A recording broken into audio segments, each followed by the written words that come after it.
En UCI Edición Central te contamos todo lo que acontece a nivel nacional de forma veraz y transparente.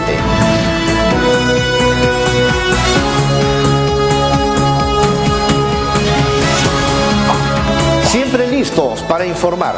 UCI, un canal inteligente.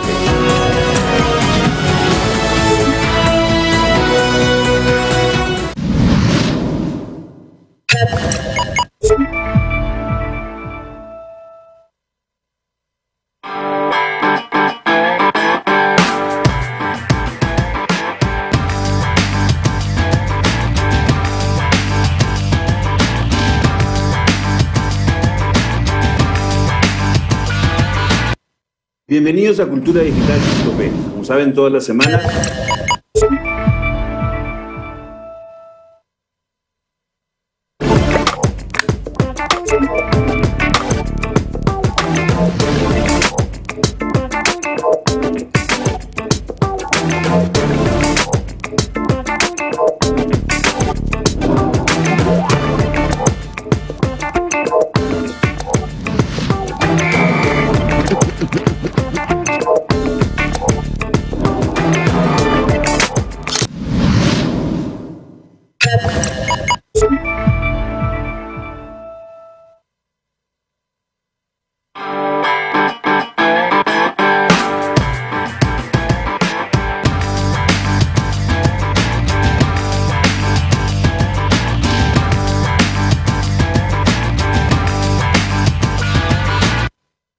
Bienvenidos a culturadigital.p. Este es un programa semanal, todos los lunes de 3 a 4, estamos con ustedes.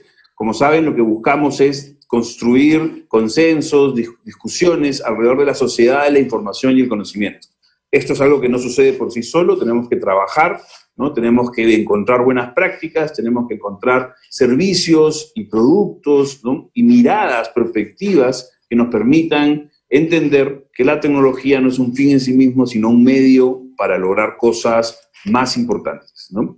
Desde esa óptica, ¿no? Nos gusta pensar que el programa es un espacio que permite entrar en profundidad, ¿no? A diferencia de un momento noticioso, en donde la gente que quiere comunicar cosas, pues está víctima de los segundos, de los minutos, nosotros en el programa lo que buscamos es un formato que nos permita conocer a profundidad las diversas iniciativas y problemáticas que se tratan en el programa.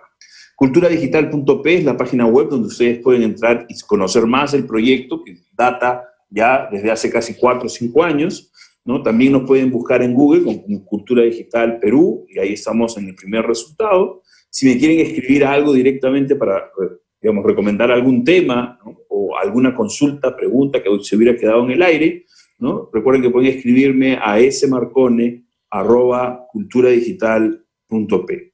Estamos aquí gracias a UCI, por supuesto. Ellos no solamente nos están transmitiendo en este momento por Facebook Live, sino que además estamos también en la señal de televisión satelital, perdón, de televisión digital en Lima, en 18.1, y en una serie de repetidoras y de compañías de cable a nivel nacional. El día de hoy tenemos con nosotros 2 invitados. Empiezo con el doctor Washington Ceballos, que ya está con nosotros. Él es presidente de la comisión organizadora de la Universidad Nacional de Moquegua. Para todo efecto, es el rector de la universidad. Buenas tardes, doctor Ceballos. Mucho gusto de estar aquí con usted hoy día. Buenas tardes, Sandro. Gracias por la oportunidad, con el mayor agrado. Sí, nosotros estábamos interesados en conversar con usted porque sabíamos, ¿no? Hemos sido testigos oculares de el esfuerzo que ha hecho la universidad para adaptarse al servicio educativo no presencial. Ustedes han empezado ya el primer semestre del 2020. Así es, el 18 de mayo hemos empezado nuestro semestre académico que no estaba programado bajo esta modalidad. Como todos conocemos, la universidad ofrece estudios presenciales y todo estaba listo en el mes de marzo para empezar clases el 1 de abril. Bueno, después de la crisis sanitaria, la emergencia sanitaria, hemos tenido que adaptarnos, ¿no?, a esta modalidad no presencial. Y bueno, hasta ahora vamos ya a la mitad del semestre y yo diría haciendo ajustes y mejoras creo que estamos dentro de la regularidad que demanda toda adaptación. Y la decisión no debe haber sido sencilla, es decir, yo entiendo que hay muchas universidades públicas que en realidad se demoraron más y algunas que no han empezado todavía el semestre, ¿no es cierto? Es decir, que no han encontrado un camino para poder continuar con el servicio educativo, ¿no? Para ustedes era sumamente relevante. ¿Cómo así tomaron la decisión de ir contra viento y marea en ese sentido? Bueno, al haberse suspendido los estudios presenciales indefinidamente, y SUNEDU y MINEDU, el Ministerio de Educación, al haber dado lineamientos para ingresar o orientaciones para ingresar a la educación no presencial, nosotros pues aprovechamos una ventaja quizás, porque ya veníamos desde hace un tiempo atrás implementando, ¿no?, nuestra infraestructura y las herramientas tecnológicas que se requieren para este fin. Incluso tenemos en curso un proyecto de inversión, ¿no?, que está digitalizando la actividad académica y administrativa de nuestra universidad. Así que creo que esa fue una buena e imprevista preparación, pero eso facilitó, diríamos, ¿no?, la decisión de iniciar este semestre, por supuesto, previa matrícula virtual, contratación de profesores y la capacitación, ¿no?, que ha demandado prácticamente reconvertir a nuestros profesores que normalmente hacen sus clases presenciales a esta nueva modalidad no presencial. Y la aceptación, los estudiantes, porque hay mucha gente que especula pues, con el hecho de que en la pandemia, en medio de la cuarentena, que los estudiantes no van a asistir, que va a haber un ausentismo, ¿no?, una deserción muy alta. ¿Cómo han respondido los estudiantes de la Universidad Nacional de Moquegua? Bueno, de acuerdo a los reportes de las 6 escuelas profesionales que tenemos, hay una participación entre un 90-95% de los jóvenes, lo cual es casi similar a la modalidad presencial. Claro, esto ha demandado, por supuesto, un previo apoyo que hemos brindado a nuestros estudiantes con el servicio de Internet, ¿no? A casi el 60% de los jóvenes les hemos proveído de un servicio de Internet por todo el semestre, y también a nuestros profesores, ¿no? Les hemos también brindado este servicio de apoyo para que tengan mejores condiciones, por supuesto, de llevar adelante el proceso de enseñanza-aprendizaje. La universidad, además, tengo entendido, está ya acreditada, ¿no es cierto? Ya es una universidad pública acreditada por la SUNEDU, y que este proyecto de inversión pública es el de condiciones básicas de calidad. ¿Ese es el proyecto? Así es.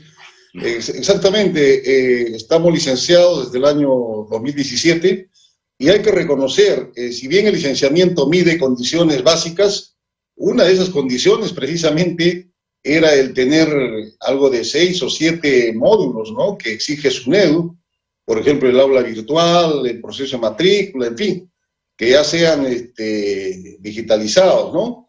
De tal manera que yo diría que ahí estuvo el punto de quiebre, y enhorabuena, porque como le digo, eso ha facilitado nuestro trabajo y estamos preparándonos ahora para llevar adelante el semestre 22, ¿no?, que empezará en octubre, y yo estoy seguro que lo vamos a hacer, por supuesto, en mejores condiciones. ¿Cuántos alumnos tiene la universidad? Esto ha implicado movilizar a cuánta gente en la región de... ¿Solo requieren en Moquegua o sus alumnos son del sur en general? Bueno, en nuestra universidad es relativamente nueva, ¿no? Hemos empezado el año 2008 a funcionar y tenemos a la fecha 1.600 estudiantes que justamente esta situación nos ha brindado la información de que vienen del sur, ¿no?, de Puno, de Tacna, de Arequipa, y la mayor parte, por supuesto, de la región Moquegua.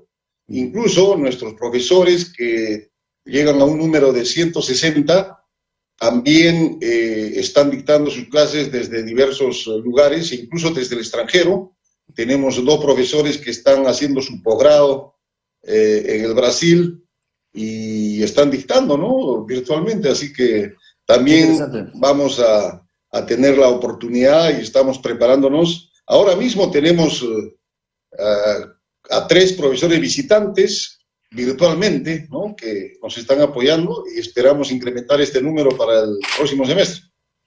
Es decir, para la universidad, en realidad, la crisis ha sido una oportunidad que se ha podido aprovechar bien, felizmente. Así es, siempre es así. La historia demuestra que la crisis causa mucho daño, pero al mismo tiempo, si hay la perspectiva y la visión clara de a dónde se va, pues facilita bastante el llevar adelante un cambio de esta naturaleza, que además nos prácticamente incentiva a prepararnos no solo para llevar adelante esta modalidad en época de emergencia, sino ya para las condiciones normales, ¿no? Cuando volvamos a la normalidad, yo creo que vamos a estar muy bien preparados y vamos a combinar seguramente las actividades académicas presenciales y no presenciales. Claro, en un modelo, digamos, híbrido, ¿no es cierto?, sacando lo mejor de cada una de las dos modalidades. Así es. Y yo creo que ahí también ha hecho bien la autoridad en modificar la ley universitaria. Hasta cierto punto la ley universitaria era restrictiva, te orientaba a la presencialidad, ¿no? Claro. Es más, los estudios no podían ser virtuales en su totalidad, cosa que ahora, o de ahora en adelante, pues será posible, ¿no? Creo que ese es un buen cambio. Creo que hay una señal muy interesante, doctor Ceballos, en términos de la asistencia de los alumnos, ¿no? Porque creo que en el mundo en general, las universidades, la educación terciaria, tiene este miedo, pues la sombra, ¿no?, del ausentismo, la sombra, ¿no?, es muy fuerte para universidades de clase mundial, ¿no? O sea, para universidades muy grandes y muy antiguas, ¿no? Están jugándose en este momento los descuentos y están haciendo mucha presión para regresar a la presencialidad. Lo que nos cuenta es interesante, es decir, una universidad pequeña, relativamente nueva, ¿no?, pero bueno, seguramente por eso mismo eficiente y rápida, ¿no?, ha logrado encontrar un modelo seguro, no perfecto, pero con tasas de asistencia muy altas, ¿no? ¿Y le han hecho alguna encuesta a los alumnos, a los docentes? ¿Están satisfechos? ¿Hay oportunidades de mejora? Bueno, nosotros hemos designado un equipo que lo preside el vicepresidente académico, que periódicamente, semanalmente y con los estudiantes vamos a tener una reunión, diríamos, global, para escuchar también directamente cuáles son sus apreciaciones. Pero hay que reconocer también que esta situación te plantea desafíos, ¿no? Uno de ellos, y yo creo que el más complicado y que todavía no lo tenemos resuelto, hay que ser honestos, es la medición del impacto que tiene en la calidad de la enseñanza o del aprendizaje en los alumnos.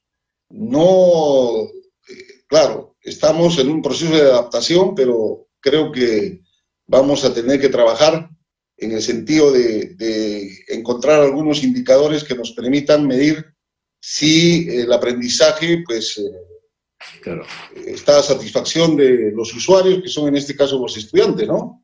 Exacto. Y si estamos logrando los objetivos académicos. Están aprendiendo igual, están aprendiendo más, están aprendiendo mejor, ¿no? Claro.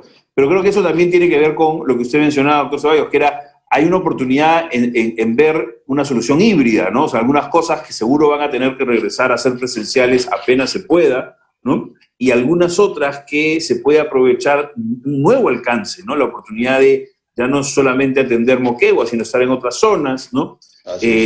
La oportunidad de los estudiantes también de repente de estudiar y trabajar al mismo tiempo, ¿no? Porque el modelo híbrido le puede dar de repente esa flexibilidad que a veces no es tan sencillo cuando uno tiene que movilizarse a clases todo el día, ¿no? Creo que hay una serie de oportunidades. Así es, y esto ha movido otras áreas también, por ejemplo, biblioteca, ¿no? Yo estaba haciendo una comparación, acabo de recibir un reporte del uso de la biblioteca virtual. Cuando estábamos en el momento presencial, en realidad el uso de la biblioteca virtual era mínimo. La costumbre era, pues, usar los libros en físico, ¿no? Es más, el año pasado hemos hecho una compra enorme de libros actualizados, por supuesto, pero ahora el reporte indica que hay un buen uso, ¿no?, por parte de profesores y estudiantes de los módulos virtuales que tenemos en la biblioteca, ¿no? Y eso me ha particularmente agradado bastante, porque además nos ha, de alguna manera, exigido actualizar también los documentos de gestión, ¿no?, la reglamentación, todo está pues en función a la educación presencial.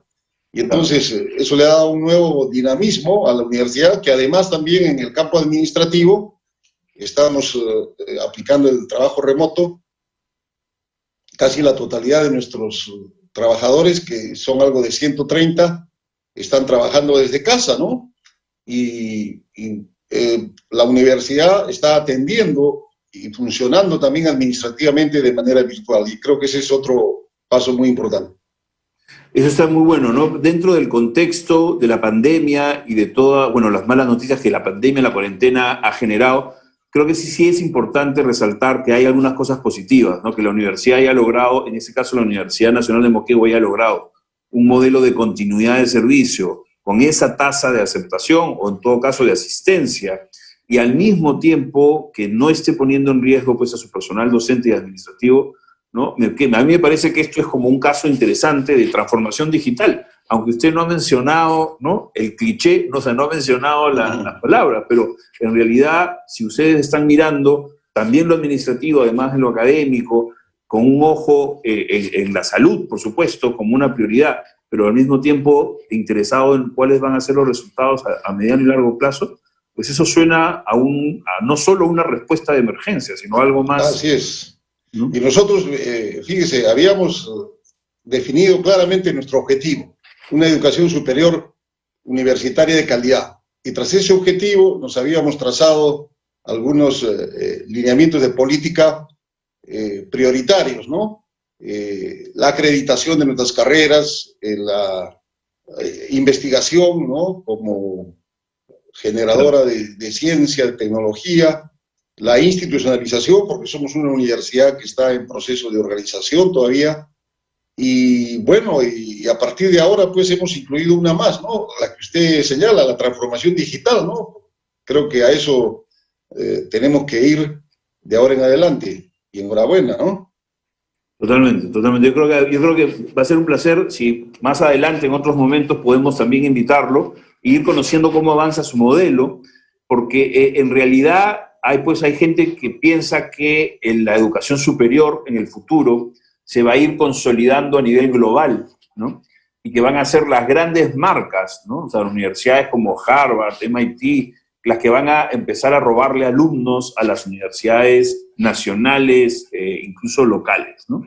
Pero claro, ahí hay una mirada de la universidad muy utilitaria, ¿no es cierto? Con solo de obtener el título, ¿no? Y no a otras cosas que usted mencionaba que tenían que ver con la proyección social, con la investigación, ¿no?, que son otras de las cosas que una universidad local aporta al entorno en el que está.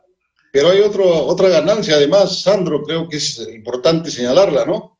La internacionalización, que era un aspecto también que estábamos impulsando, un poco que se frenó porque en las redes que participamos de intercambio de profesores, de estudiantes, ya sea a nivel del sur del país y del extranjero, porque tenemos convenios con varias universidades, hemos recibido estudiantes y enviamos estudiantes, se había paralizado en este año, claro, presencialmente. Pero, por ejemplo, CRISCOS, que es una red de universidades de Chile, Argentina, Bolivia, Paraguay, Perú, Ecuador, acaba de citar a una reunión para ver cómo es que hacemos el intercambio de manera virtual, ¿no? Entonces, creo que todo se acomoda y eso es lo que porque la pandemia no solamente es en el Perú, pues es general, es global. Entonces, ese tipo de soluciones vienen, ¿no? Y ahora, por ejemplo, estamos organizando eventos que antes no lo hacíamos con esa...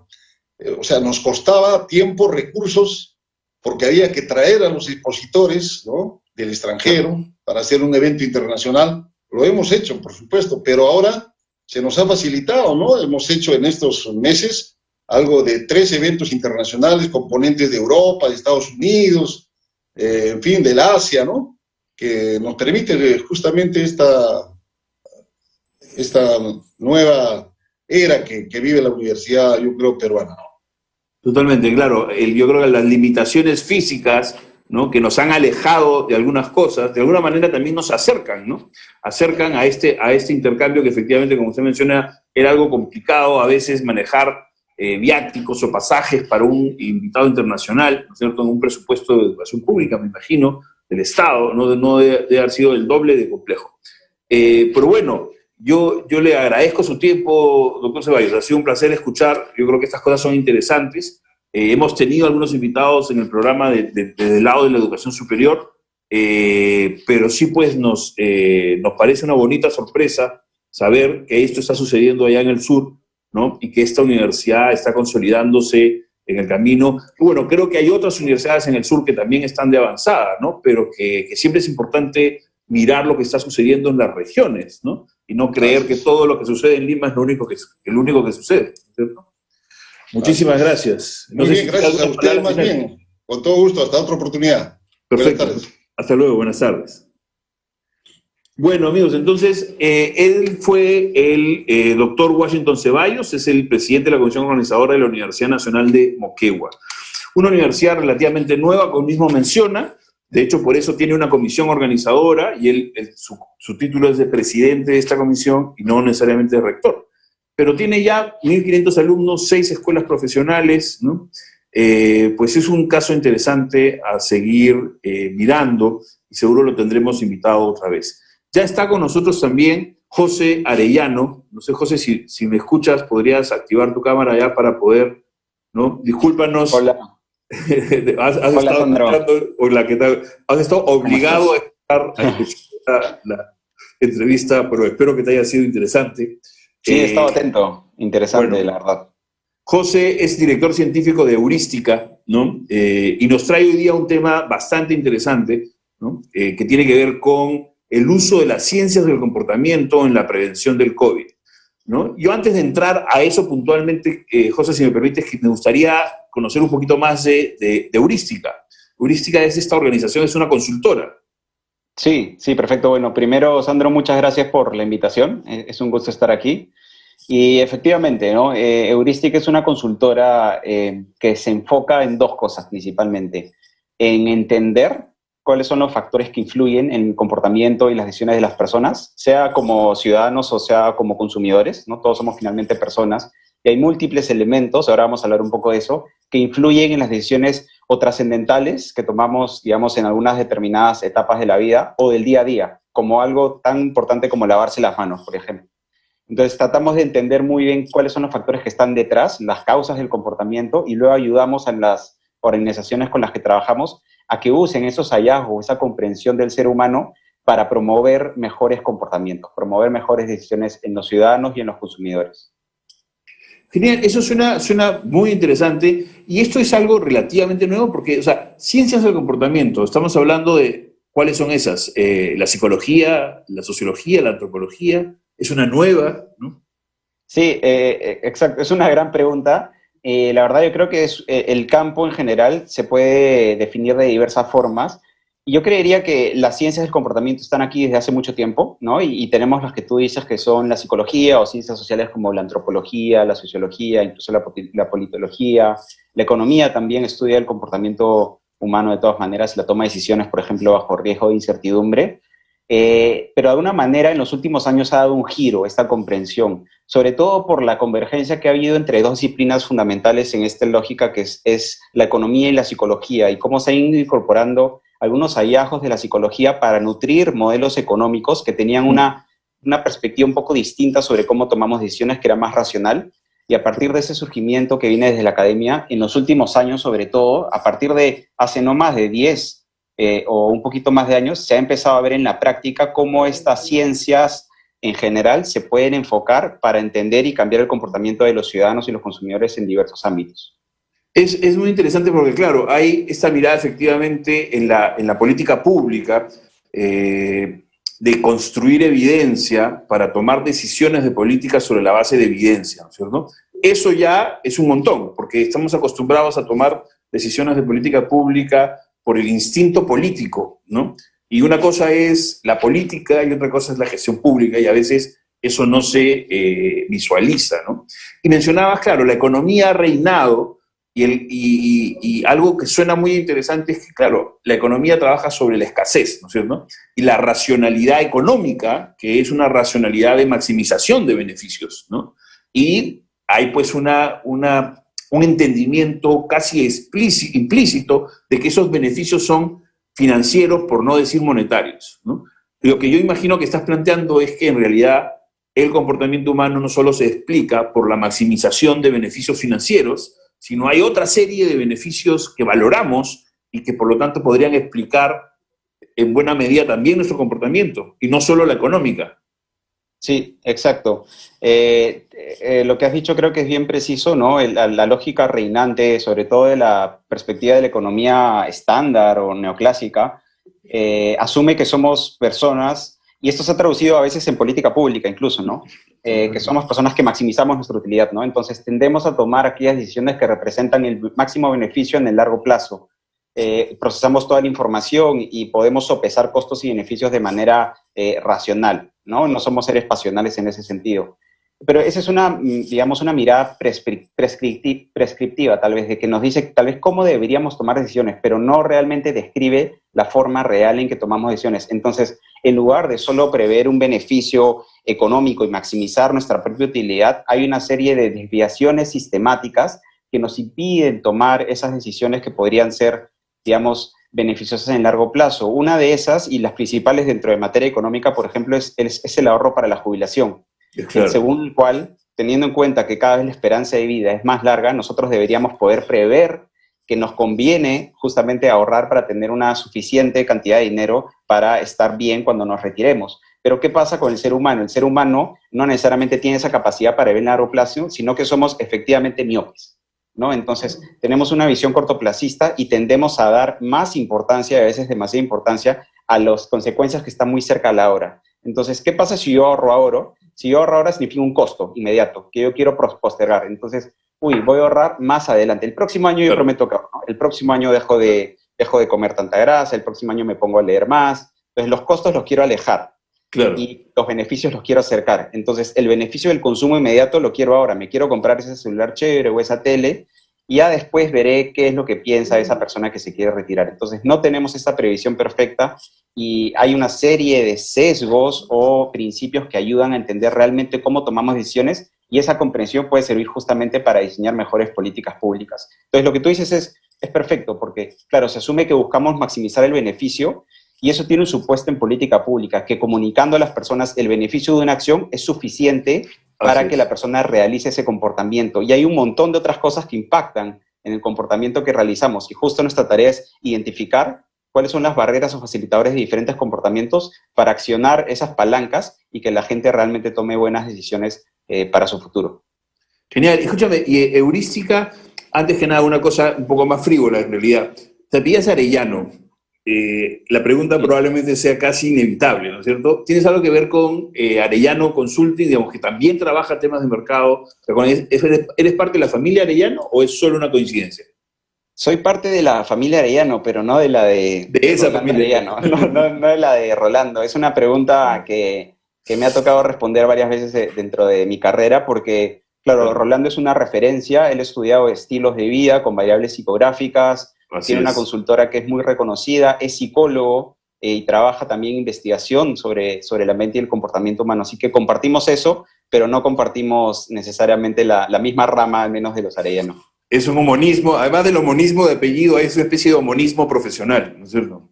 Exactamente. Bueno, nada, una vez hecha esa pregunta de rigor, cuéntanos un poco del estudio. Tú, o sea, ya la información que habías compartido con nosotros era un estudio bien interesante, ya específicamente hablando sobre el tema de comunicación respecto a COVID-19, ¿no? ¿Entendí adecuadamente? Sí. Entonces, nosotros ahorita estamos, de hecho, haciendo más de un proyecto que trata de entender qué puede funcionar mejor para promover cambios de comportamiento en torno a la prevención del del contagio del COVID, ¿no? Cómo reducir la transmisión. Y hay varias cosas que se pueden usar. Uno de los principios, fuera de que sea ciencia del comportamiento o no, es que si tomamos como supuesto que hay mejores comunicaciones que otras, Claro. hay que medir cuál es el impacto de cada uno antes de escalar. En cambio, lo que estamos viendo ahorita es que tenemos el gobierno que lanza grandes mensajes a través de la TV, nos manda mensajes de texto a todo el mundo, nos manda recomendaciones a través de distintos canales. Y la verdad, lo que a mí me hace o me genera eso es la pregunta de si están pensando en cuáles son las que funcionan mejor, si están haciendo alguna prueba justamente para evaluar la efectividad de ello. Entonces, en esa lógica, nosotros quisimos hacer un estudio experimental que lo que quiso fue evaluar qué tipo de mensajes eran los más efectivos para justamente producir o promover ciertos comportamientos que ayudaran a las personas a prevenir el contagio. Y dentro de eso probamos cosas distintas. Fue un experimento de alguna manera hipotético, en donde testeamos si un mismo mensaje, como para que la gente se quede en casa. Esto fue en la época de cuarentena, entonces cuando la gente no podía salir, sabíamos que sobre todo en un contexto como el nuestro, en donde ese tipo de medida, a pesar de que era sumamente necesaria en un momento, era insostenible en el largo plazo, en algún momento la gente ya tiene elección de si sale o se queda en casa. Entonces nosotros dijimos, ¿cómo podemos asegurar de que la gente se quede en casa? Entonces, si fuéramos de nuevo economistas, diríamos, hay que decirles cuál es el beneficio de quedarse y la consecuencia negativa de salir. Pero nosotros sabemos desde la teoría psicológica que no solo importa el contenido del mensaje, sino también cuál es el emisor del mensaje.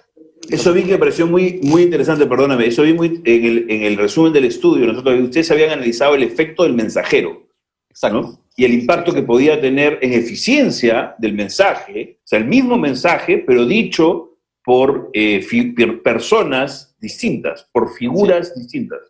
Sí, exacto. Entonces, de alguna manera, si lo queremos poner en términos muy puntuales, es lo mismo, pero no es lo mismo. Objetivamente es el mismo mensaje, pero subjetivamente no, en cómo lo incorpora, en cómo lo siente la persona y la acción que está dispuesta a realizar a partir de la misma. Entonces, no solo importa qué dice el mensaje, sino también quién lo dice. Y creo que de alguna manera el marketing y en general distintos ámbitos lo conocen. Por eso si no usaríamos la figura de influencers, ¿verdad? Pero la idea es cómo podemos usar esta influencia para el bien. Entonces nosotros diseñamos un mensaje que trataba de promover que las personas se quedaran en casa cuando tuvieran la opción de hacerlo o salir.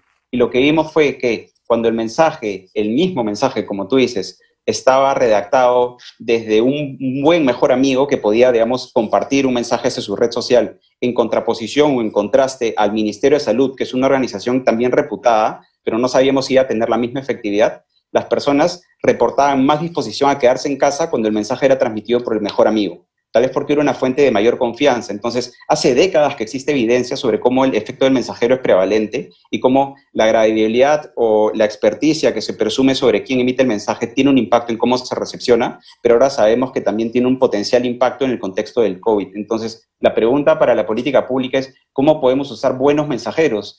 Y al inicio de la pandemia, no sé si, evidentemente lo recuerdas, pero salía Vizcarra todos los días a hablarnos, ¿no? Y esperábamos el mensaje de Vizcarra, y de alguna manera él resultó un buen mensajero, pero lo que no estamos seguros es que si era un buen mensajero para todos, o existían diferentes grupos que podían tener diferentes mensajeros de relevancia, y aparte... había un mejor, de repente había un mejor mensajero, ¿no? Exactamente. Entonces, en ese sentido, y creo que mucho se da, pero no se piensa esta estructura, pero se da. Cuando hablamos de ministros también, no solo importa, claro, que tengan las habilidades técnicas y de gestión, que son fundamentales, pero sino también que tengan la capacidad de liderar en el sentido en que al comunicar un mensaje, la gente realmente le haga caso y adopte prácticas preventivas que son ahorita fundamentales, ¿no? Ahorita, la solución, evidentemente, no es psicológico-conductual en el largo plazo, la solución es biológica, se tiene que desarrollar una vacuna y una cura efectiva para el tratamiento, pero mientras no haya eso, una de las cosas a las que más se debería prestar importancia es cómo podemos promover que la gente adopte comportamientos que sean favorables.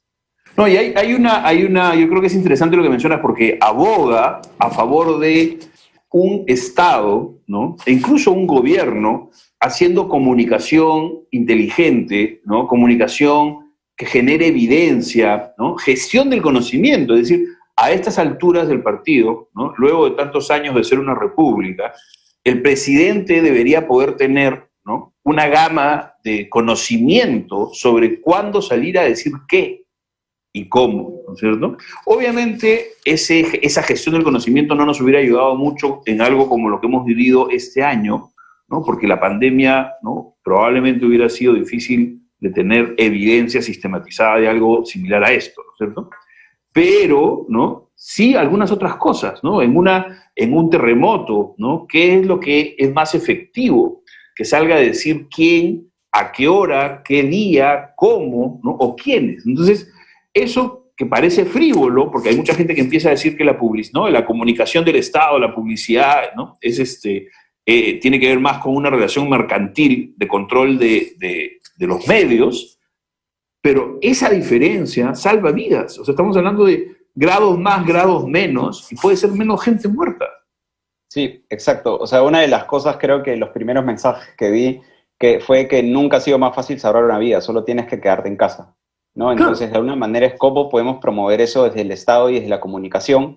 Y si bien ha habido un montón de, obviamente, también tal vez de promoción de esta disciplina en diferentes países, y se ha usado en algunos países para promover ciertas intervenciones en el contexto del COVID, pero también hay crítica interna, ¿no? Y una de las críticas es que la disciplina todavía no está suficientemente desarrollada o preparada para atender una ocasión tan particular como esta, ¿no? En donde tenemos un contexto de emergencia que no hemos visto en los últimos 100 años, pero sí tenemos hallazgos que pueden ser relevantes al menos para considerar y como bien dijimos al inicio, también para poner a prueba. Entonces sabemos que el mensajero importa y en ese sentido deberíamos preguntarnos quién es el mejor mensajero. También sabemos que hay un principio súper interesante y súper importante para nosotros como sociedad y en general para el mundo, que son las normas sociales, que es que nosotros no tomamos nuestras decisiones de manera individual, sino también consideramos qué está haciendo el otro y qué está pensando el otro. Y eso se pudo ver mucho con el desabastecimiento de los supermercados al inicio, ¿verdad? Todos están comprando papel higiénico, no sé por qué debo comprar papel higiénico, pero voy y lo compro, por si acaso. Por algo lo hacen. Entonces, de alguna manera, eso se puede usar para el bien o se puede usar de manera sin querer, pero puede tener un efecto negativo. Entonces, cuando el presidente dice, o cuando en las noticias vemos que la mayoría de gente que vemos en las noticias no está cumpliendo con las medidas, ¿qué es lo que estamos pensando automáticamente? Eso es normal, ¿no? Más gente lo hace, entonces, si yo lo hago no pasa mucho. En cambio, ¿por qué no podemos poner énfasis en aquellas personas que sí están cumpliendo, ¿no? Entonces, hay cosas como que a veces hubo mensajes que para mí eran, ups, no sé si debió ser así, ¿no? Como que en algún momento dijera, la mayoría de personas no estamos contagiadas, que es verdad, pero lo que hace eso es que la mente se relaje y diga, entonces tranquilo, ¿no? No tengo por qué preocuparme tanto. Entonces, todos estos son conceptos que están basados en evidencia y que se pueden considerar al momento de saber, como tú dices, cuándo comunicarse, pero sobre todo cómo comunicarse con las personas. Claro, yo creo que es interesante en la dimensión, para empezar, la dimensión de evidencia, ¿no es cierto? Una de las cosas que yo leía en el material que nos habías alcanzado era eso, ¿no? Probar y registrar, ¿no es cierto? Ir registrando. Eso quiere decir que en el Estado debería existir una posición permanente en cada una de las oficinas del Estado, ¿no es cierto? Registrando los efectos de las acciones de comunicación, ¿no? Construyendo un conocimiento que se pueda heredar de gobierno a gobierno, ¿no? Porque hoy día es como foja cero, ¿no? Por eso a veces las instancias privadas terminan siendo un hilo conductor entre gobiernos, ¿no? Porque es una consultora la que hizo el trabajo, el estudio para una situación, 4 o 5 años después lo está haciendo para otra situación, y a veces son ellos los únicos que les pueden contar al gobierno de turno lo que pasó en el gobierno anterior. Desde Heurística, han tenido oportunidad de ese tipo de situación, de contarle a gobiernos qué experiencia han tenido hasta ahora en local, regional, nacional, sí, o internacional.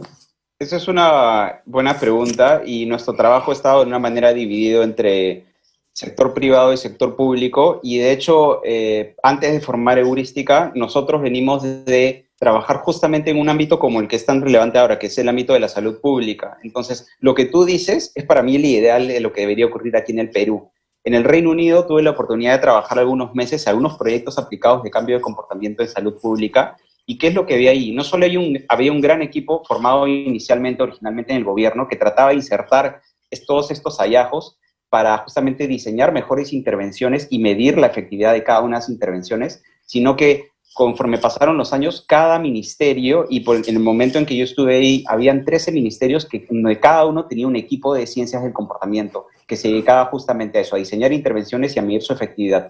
Yo, por ejemplo, tuve la oportunidad de trabajar en una en la que había un producto o un servicio que era gratuito, que era la disponibilidad de kits para que la gente se haga una prueba de VIH. ¿Qué es deseable? ¿Por qué? Porque las personas, bueno, si están en un grupo de riesgo vulnerable, les conviene enterarse para tener tratamiento y para no contagiar a otras personas. Entonces, ¿qué pasaba? Este producto era gratis, tú lo pedías online, entonces era privado, era confidencial, no tenías que verle la cara a nadie ni llamar a alguien, que puede ser vergonzoso para algunas personas.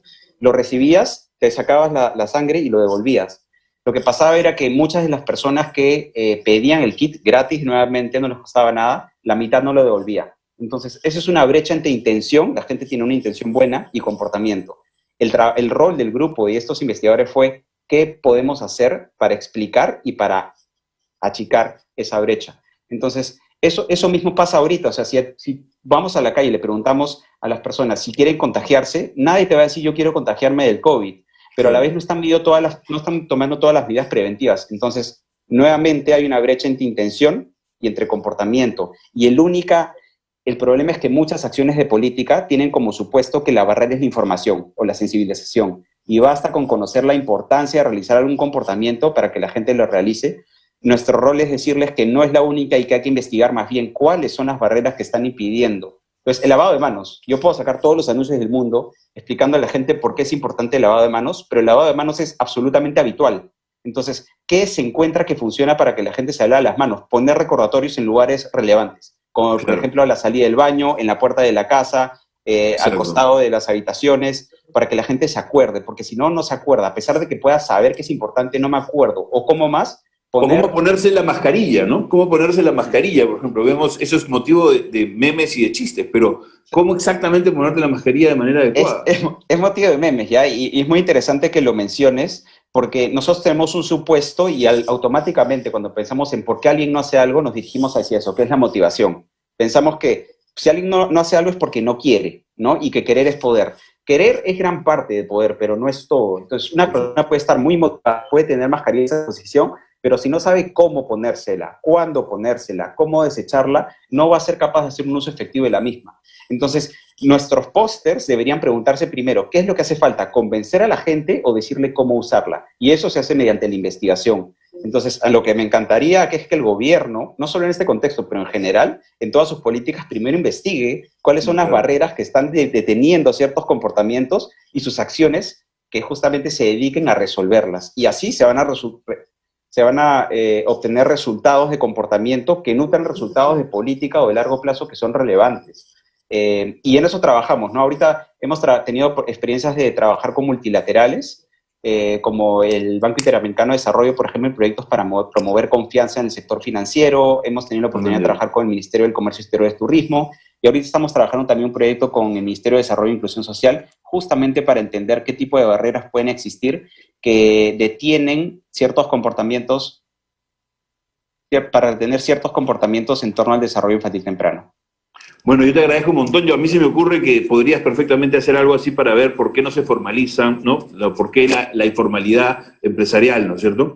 Pero bueno, ya estamos, hemos tenido algunos problemas al inicio del programa, ya estamos sobre la hora.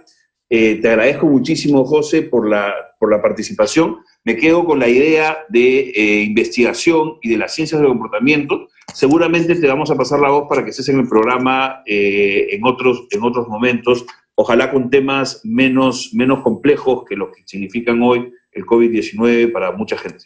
¿Sí? Ojalá, Sandro. Muchísimas gracias por la invitación. Gracias a ti. Bueno, amigos, y con ustedes, esto ha sido todo por esta semana. Como ustedes saben, el fin de este programa no es solo más que el inicio del que viene. Muchísimas gracias por estar con nosotros una semana más. Hasta luego.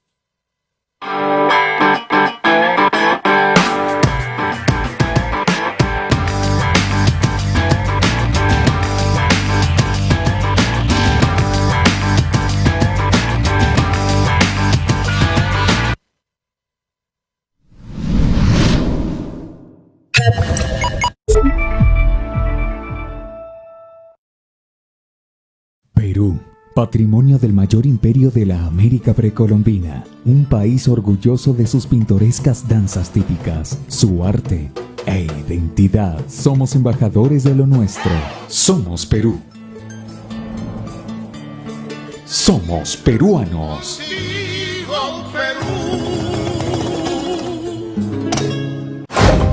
¿Tienes una denuncia o emergencia?